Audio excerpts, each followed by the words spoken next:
God's great war had come and gone. The righteous now were free. Then I saw so many there that I had known before, and judged them of so little worth that they'd be seen no more. Indignant words rose to my lips, but never were set free, for every face showed stunned surprise. No one expected. Keep working out your own salvation with fear and trembling. So our brothers say some foolish things at times. So do we. Not every action on the part of our brothers is exactly in line with Bible principles, neither is ours. We don't expect then to be going around with a big magnifying glass exposing all of our weaknesses. Why should we do that to others? We strive so hard, so often, to work out everyone else's salvation, don't we? We're all so good at telling everyone else what they should be doing, and whilst we're working out everyone else's salvation, we're forgetting about our own. And Paul says, every single one of us is responsible to Jehovah. Work out your own salvation with fear and trembling, and let your brothers and sisters do the same. If they want help, lovingly give it to them. If they need guidance and correction, let those who have the responsibility to give it. But don't try to run the brothers' lives for them. Don't take their load. That's their responsibility before Jehovah. Get off their back. You've got enough to do to work out your own salvation without trying to work out everyone else's. Some good words there, you know. It's as though he were talking about us today, isn't he? 13. For God is the one that for the sake of his good pleasure is acting within you in order for you both to will and to act. So keep doing all things free from murmurings. Very, very important. If we've been in the truth for a number of years, it can become commonplace. We can lose some of our zeal and our enthusiasm. We can take our eye off the prize, start to look around and begin to murmur and complain. Sometimes brothers get a little offended because someone doesn't speak to them in the Kingdom Hall, or because someone doesn't look at them in the way that they think they should look at them. Silly, trivial, inconsequential, insignificant little things are blown out of all proportions, and then immediately, instead of taking offense at this brother or sister, who's no doubt quite oblivious to anything ever having happened, they take it out of Jehovah and they say, well, if that's the witnesses and I'm not going to the meetings anymore, I'm going to quit the truth. What a foolish line of reasoning. What do you want? Do you want absolute perfection now, this side of the Great Tribulation? If you do, then can you contribute it? Isn't it foolish to throw away our birthright, our inheritance, everything, because of a member of the congregation? It just doesn't make sense, does it? And yet quite often that's what happens. A person stays away from the meetings, they become inactive, and you say, well, what is it? Oh, brother so-and-so said this, or someone didn't speak to me in the Kingdom Hall. Why, the 100 people in the hall, why they think they should be the only one spoken to, goodness only knows. But then they do. That's the way the mind works. The treacherous heart works. And so because of all that, we throw it away. Quit. Nothing more to do with Jehovah, his organization. All right, well then, where are they going? You can only go back into the world. Rejoice in the hope. What is it that produces rejoicing? What is it that produces joy? This says, our hope. Our hope. Now, what's your hope? Well, you might say, well, to live in a paradise forever, here on the earth, never dying, everlasting life. But it doesn't mean anything to me anymore. It's just a bunch of scriptures. Isaiah 35, Revelation 21, Isaiah 65, Psalm 72, Isaiah 11. I know all the scriptures, but it doesn't do anything for me anymore. Well, no wonder. Why? Because the hope has been left up on top in the form of undigested scriptures up here in the mind. What have we got to do with them? We've got to meditate on them. We've got to talk to ourselves about them so that they come down from the mind, down into the soil of the heart, and start to produce that emotion of joy, that rejoicing again in the truth. The hope will give it to us. But how? You know, this is a quote, this is one of my favourite all-time quotes from the Watchtower. And it says this, I wrote it down here. The Watchtower said this: when you read the scriptures, give free rein to your thoughts and dream of the things Jehovah has promised. Imagine yourself as already being in the new world. Isn't that beautiful? Use your God-given imagination. You're lying in bed at night, worrying and worrying and worrying, and Jehovah says, stop that. Put yourself in the new world. Put yourself there. Put yourself where your hope is. Touch it. See it. Put your arms around it. Let it touch you. Hear it. Smell it. Be there. You're sitting on a grass verge. It's evening time, and it's overlooking a big, beautiful lake. Armageddon's been over for quite a while now. And the sun's going down, and the last dying rays of the sun are producing pastel arrangements in the lake. Can you see it? The sun's almost gone. And it's so peaceful. All I can hear is... there's a fish coming up out of the water. And over here, every now and again, the chirp of a cricket.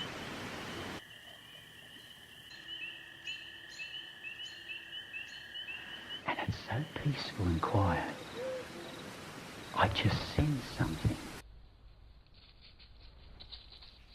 in the undergrowth behind me, and I half turn, and it's all black, except for... And the only other time I've seen eyes like that was before Armageddon, in the time of the end. It was the day I took my family to the zoo. And then the eyes were behind bars. They couldn't get at me. But now there's no bars. There's just me and the eyes. And I go, make a little noise. And between the eyes is a big velvet nose that comes out of the undergrowth.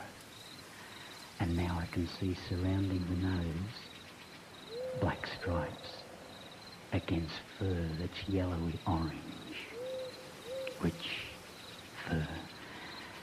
And very, very gingerly I put my fingers out, and the great creature sniffs them, and I can feel his wet nose. Gingerly I bring my hands down underneath his throat, and these big white tufts of hair, I start to scratch him underneath the jaws, and he's almost purring by this time. But I can't help thinking that if I was in the time of the end, by now I would be dead.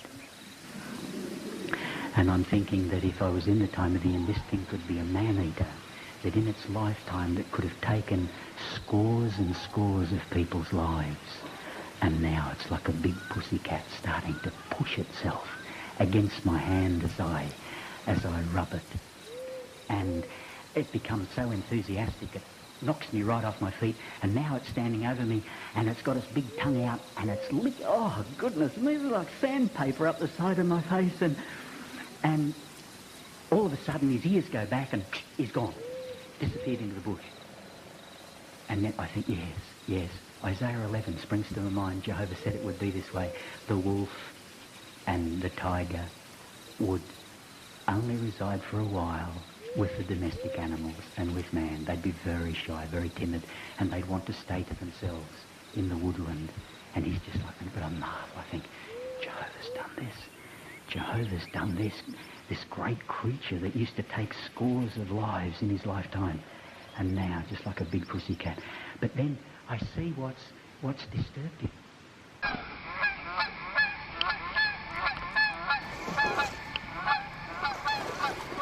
I see what made him shy and run away. There's a man, it's almost dark now, but I see a man walking along the banks of the lake, and he waves to me in the twilight. He says, "Good evening. My name is Simeon. May I join you? May I sit down with you?" Well, you're already sitting down. The tiger's knocked you onto the ground, and you say, yes, come. And he comes over and sits next to you, and you're aware of an air of great spirituality about this man.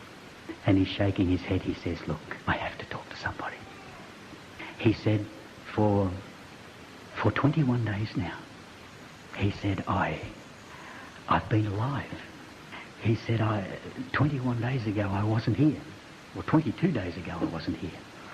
But for 21 days I've been back from the dead. And you say, "You were resurrected 3 weeks ago." He says, "Yes." He said, "Just imagine, they tell me I was asleep for 2,000 years. And then the God who made all of this, look what he's done for me. He's given it all back to me. Fingers, everything. Isn't that beautiful? And I can remember everything that happened to me before I died. Just imagine." And he says, "But tell me, how long have you been alive after being resurrected?" And you say to him, "Well, actually, I never was resurrected. Jehovah brought me alive right through the Battle of Armageddon into the new world, and here I am. I'm sorry, I didn't have the same experience as you." And he says, "Oh, what a blessing. You'll have to tell me about that. But first, I must tell you this, that this is not the first time that I've benefited from the power of God's Son." And you say, what do you mean? By this time it's almost dark. All the light's gone out of the lake, and you're listening to this man talking with you. And that's all you can hear. He says, he said, "Before I died, I lived in the city of Capernaum. Have you heard of that?" And he said, "Oh, yeah. I've read all about it in the Bible and in the Greatest Man book. Yes, I know Capernaum." And he said, "Well, I lived there all my life. I was born there." He said, "But when I was a little boy, I lost my sight. It was terrible. I was only a little boy, and no longer could I see the face of my mother. No longer could I see the face of my father. No longer could I see the face of my brothers and sisters, and the birds and the lake and the sky and the trees. No, the terrible, terrible blackness all my life. And I lived my whole life in that blackness until I was an old man." He said, and then one day, we started to hear stories about a young carpenter from Nazareth, that he could heal lepers, raise the dead, and more important to me, open the eyes of blind people. And by this time you've got a shiver going up your spine. And you say to him, "You mean you were alive in the same place where God's Son was while he was on earth?"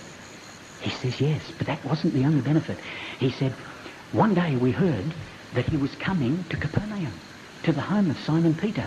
And my family said that we've got to go and see him. And I said to them, no, no, no, I'm just an old man. I've lived all my life in blackness. What would he want with an old man? But my family urged me. They said, you must go and see him. So this evening we knew he was at the home of Simon Peter, and my family took me. And I heard the crowds. All the crowds were at the doorway of Simon Peter. And I could hear people coming away crying with joy. Their pain was gone. Whatever it was gone. And my family pushed me through the crowd until I felt I was in the presence, and I heard his voice. And I heard his voice say my name. Simeon, what would you have me do for you? And I knew as soon as I heard that voice that he could heal me. And I said to him, Master, Master, give me back my sight. And I heard him say, Simeon, have what you ask for. Jehovah gives it to you. And I felt his fingers touch my eyes. And as I opened my eyes, for the first time since I was a little boy, the first thing I saw was his face.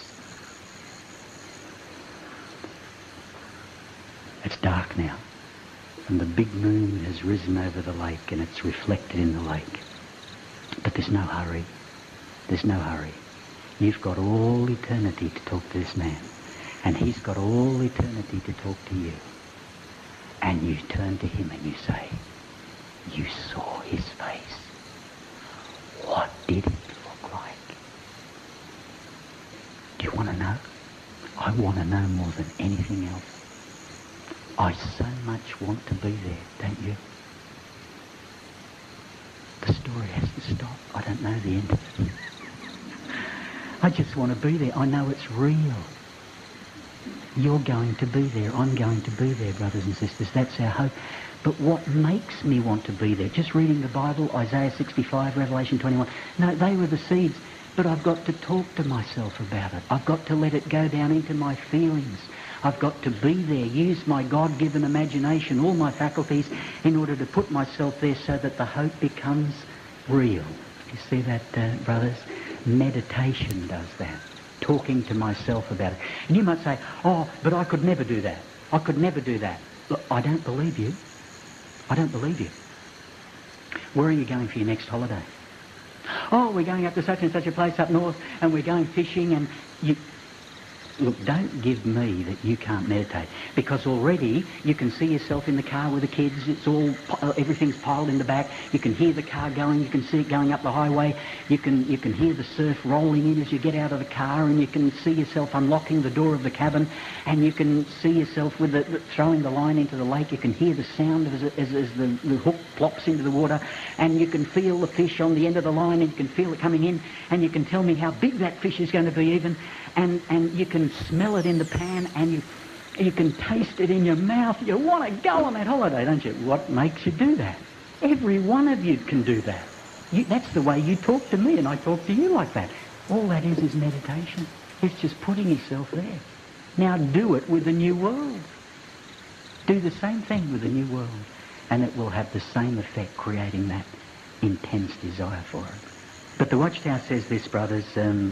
This little, not the Watchtower, the outline to this talk, if I could just read this, it just says, brothers, it says, take time to meditate on spiritual things. Don't allow the fast pace of life to keep you from meditation. Treasure the times you set aside for meditation. If Jesus needed those times of spiritual refreshment, so do you. Meditation will make you a deeper person, an encouragement to others, and will enhance your relationship with Jehovah.